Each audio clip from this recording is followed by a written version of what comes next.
Hey, what's going on everybody? Welcome back to another video. Today I'm going to be talking about Dead Above Ground. So I have the DVD right here. Gotta flex the DVD. That's a staple of this channel. You gotta flex old crusty DVDs. It's a pretty cool cover. I rock with it. I mess with it. And you got a little back action. So yeah, that is the DVD for Dead Above Ground. I randomly found this movie when I was browsing eBay, and I saw it was in the horror genre. I'm a big horror fan, and I was like, when did this thing come out? And it was like, it said 2002. So I like a lot of these like direct to DVD horror movies from the 2000s. So I thought, hey, what the heck? Let me give this a whirl. Let me check it out. And I bought this a while ago, but I just decided to check it out. And my overall opinion of the movie is that it was not good. It was it was not that good. So yeah, now that I have given you all my overall thoughts, I'm going to jump into a little plot summary. So the movie takes place at this, well, like it centers around these high schoolers, this group of high schoolers, and there's this one kind of outcast kid. His name's Jeff Lucas, and he's a goth. He's draped in all black. He's got spiky hair, and he's kind of crazy. He's always talking about like death and demonic entities, and just he's always talking about extremely dark, cryptic stuff. And he's an outcast. People just they think he's crazy. So basically, all of the students are supposed to, they have this assignment where they're supposed to do a documentary film, but Jeff Lucas, he does not follow the rules. He, instead of making a documentary film, he makes a bloody slasher movie. And during class, like the teacher's, gonna give him the benefit of the doubt, show his movie, but during class he just absolutely flips out, and he's sent to the school psychologist. A little bit later on in the movie, Jeff is in this high-speed car chase with this other student, and they're like bumping each other's cars, and Jeff is just like really taunting him, and one thing leads to another, and Jeff loses control of his vehicle, and he slides off this cliff, and he explodes and dies. And then we flash forward to a year later, and people start dying, and people think that it is Jeff's spirit coming back for revenge, and they're dying in similar ways to Jeff's student film. So that is the basic plot summary. The first thing that I want to delve into is I actually recognize like quite a few familiar faces in this movie. So there's this one character named Bobby.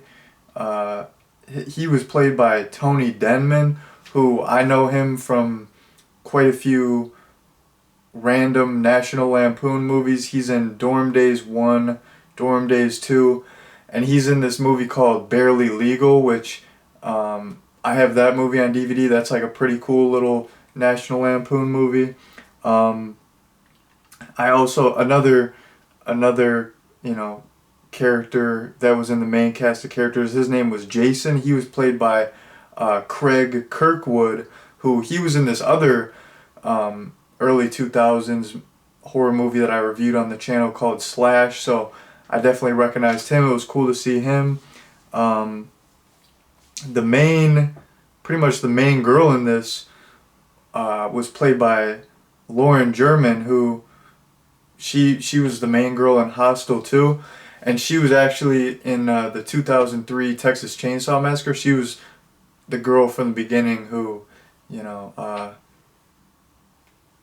you know, died early on. So it was cool to see her. And then at the beginning of the movie, we see Corbin Burnson, who played Roger Dorn from Major League, and I was like, what the heck? He's in this, and it was kind of funny because you know, like in the Major League movies, he's pretty good. Like like his performance is pretty good. I know those like don't call for like a great performance, but you can tell, you know, he's giving it a solid effort. And this, you could tell like he just absolutely phoned it in. His performance was terrible. Like it was so funny. I just got that impression like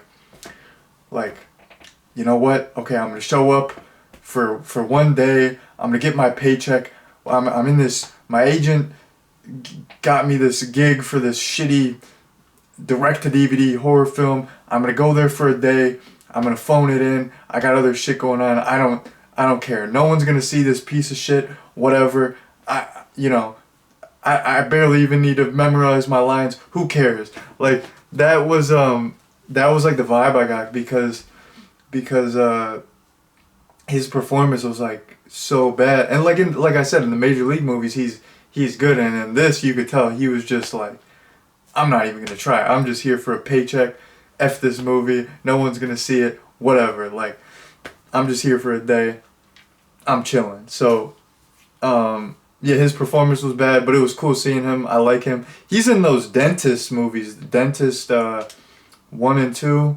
I need to see those. They're like dentist horror movies. I think those are directed by Brian Usna, who did Society. I could be wrong, but I need to check those out. Those will be cool to watch. I've never seen them, but anyways, yeah, there were quite a few familiar faces in this, so that was nice. Okay, jumping along here. Something that I really liked about this movie is there's this feud between the communications teacher who you know, gave the students the video assignment, and then this coach. I think he was like the football coach. I don't recall exactly, but there was this like feud between them because they both wanted to get with the school psychologist, and basically the communications teacher had a little crush on her, and the coach, he was kind of more alpha. He was just like actually getting somewhere with her, so they had this little rivalry, they had this little beef going on, and it was funny because the coach was just, like I said, he was extremely alpha, and he would just always mess with the communications teacher, and just, he was like always like they were like adults at their job, but he was pretty much like hazing him and just kind of rubbing it in his face that, you know, he was like easily getting this girl, and he had no chance. And it was funny too because basically later on in the movie, the communications teacher got the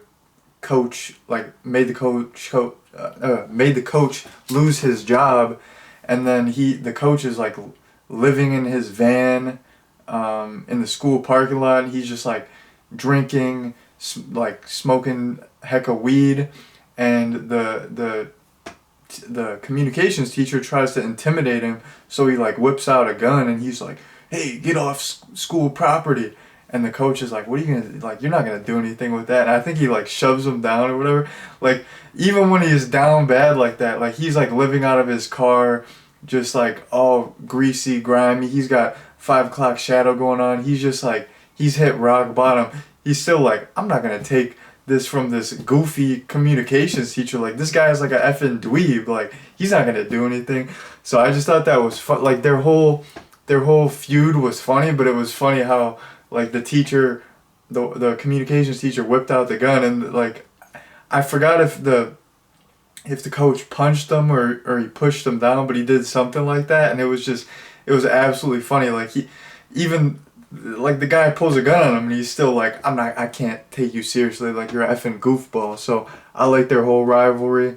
Um, Now I'm gonna jump into some, I mean, like some bad stuff because, like I said, uh, I thought the movie was not good overall. So most of the stuff that I'm gonna touch on as to why the movie is bad, it's stuff that you would expect. So the acting is really really really bad, and I watch these direct to DVD movies. I watch B horror, so I know about bad acting, but this movie, like the acting was over the top bad. The dialogue was really bad. It was really forced. It didn't come across as authentic. Like it seemed like some, 55-year-old in a suit was like some like marketing executive like was telling the writer, hey, like you gotta put some slang in there for the teens, have them say whack and damn a lot, like it was like that. Like it was like some old cruster in a suit like was like breathing down the writer's neck and like, you gotta make it hip, you gotta make it trendy, like. And then the writer's probably like, teenagers don't talk like that, like this sounds fake AF, but like, hey, I'm trying to get paid, whatever. So yeah, the dialogue was bad. The characters were forgettable. The kills were lacking. They were not really that great. There was like no real standout kills. The makeup wasn't that great. Later on, we see the killer has this like burnt up face, and the makeup was not great. It kind of looked like it wasn't just a mask, but it kind of looked like a mask, like when he was like moving his mouth and stuff. It wasn't the best makeup, but even though there were all those problems, like the pace of the movie was not that bad. It wasn't like extremely boring. I didn't feel like, oh, I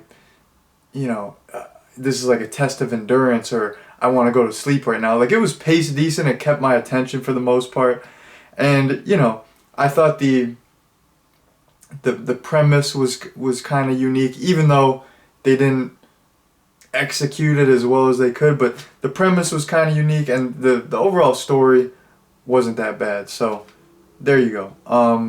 Now I'm jumping into my last couple points, and my last couple points involve spoilers. So if you have not seen this movie and you do want to check it out in the future, turn the video off at this point and come back. So yeah, there is my warning, jumping into spoilers right now. So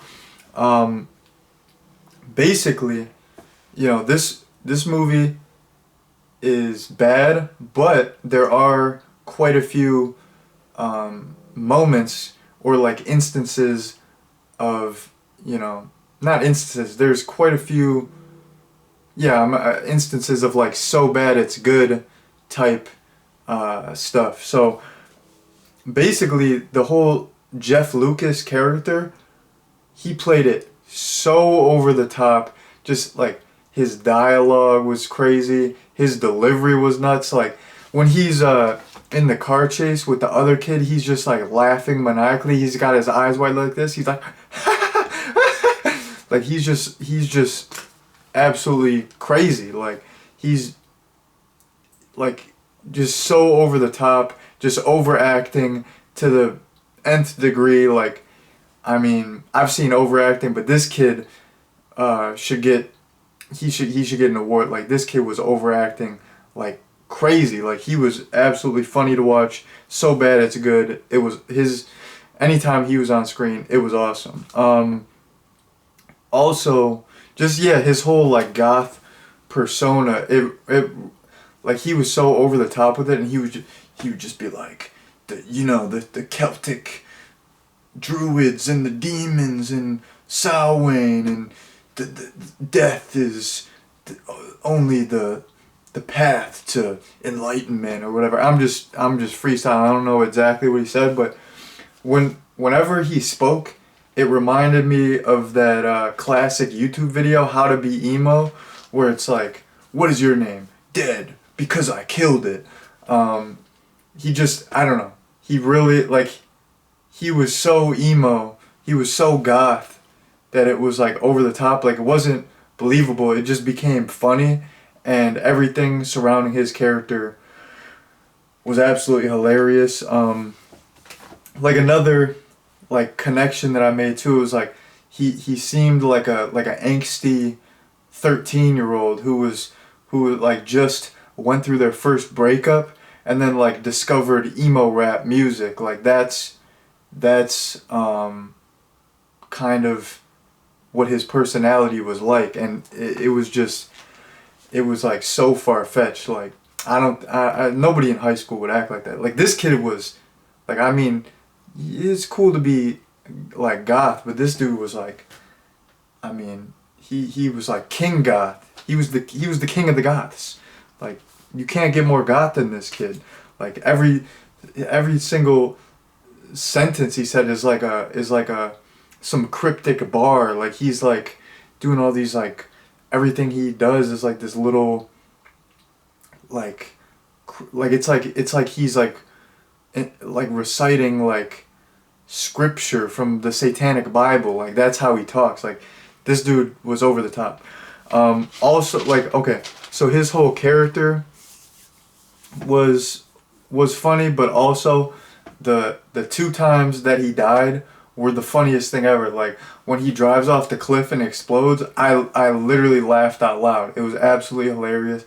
Like he's just like he's just like chasing this kid, like they're both in their cars and he's like bumping into him, and like I said, he's got his eyes like this and he's just laughing like crazy, and then he just makes like one little sharp turn, flies off the cliff, explodes. Like it was like a well executed scene. Like it was all practical explosions that looked good, but I don't know, I just thought it was really funny. And then later on in the movie, when like he gets pushed off this balcony and he falls on this conveniently placed spike, and that time when he like got pushed off the balcony, he fell on the spike, I laughed that time as well. I thought it was absolutely hilarious. And then the ending of this movie, they just rip off Halloween. They're like the detective, who the detective was kind of over the top as well. Like maybe not over the top, but he a lot of his dialogue was so bad it's good. He had like a corny vibe about him. Like he was trying to be this like smooth, suave dude, but he had like this like, I mean, he was ripped.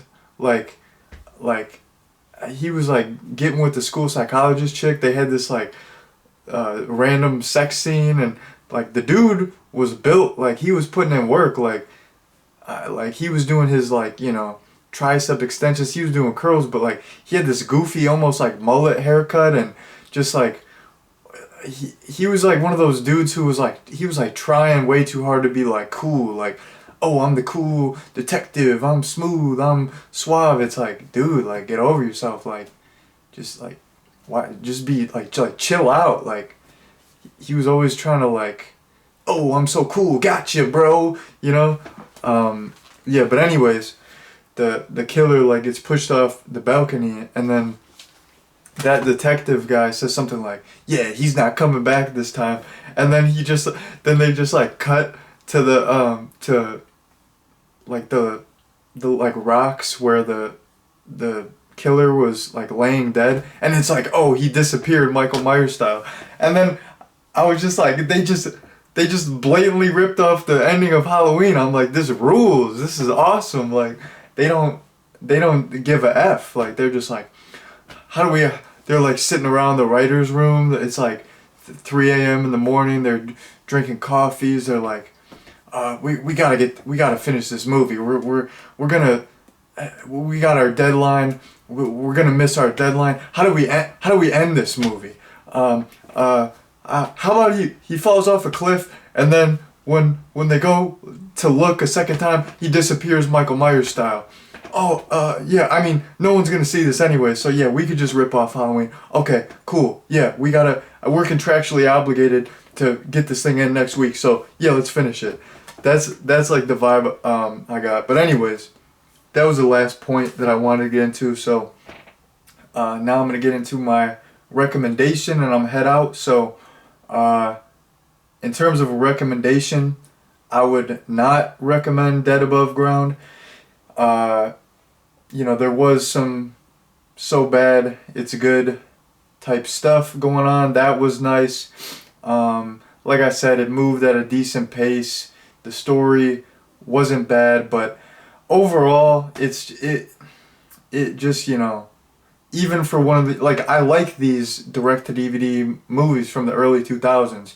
Even for like a movie of that caliber, it was just like the quality was like way lower than a lot of other ones that I've seen. It was just not a good movie. It was just it's not worth your time. So I would not recommend Dead Above Ground. Definitely skip this one.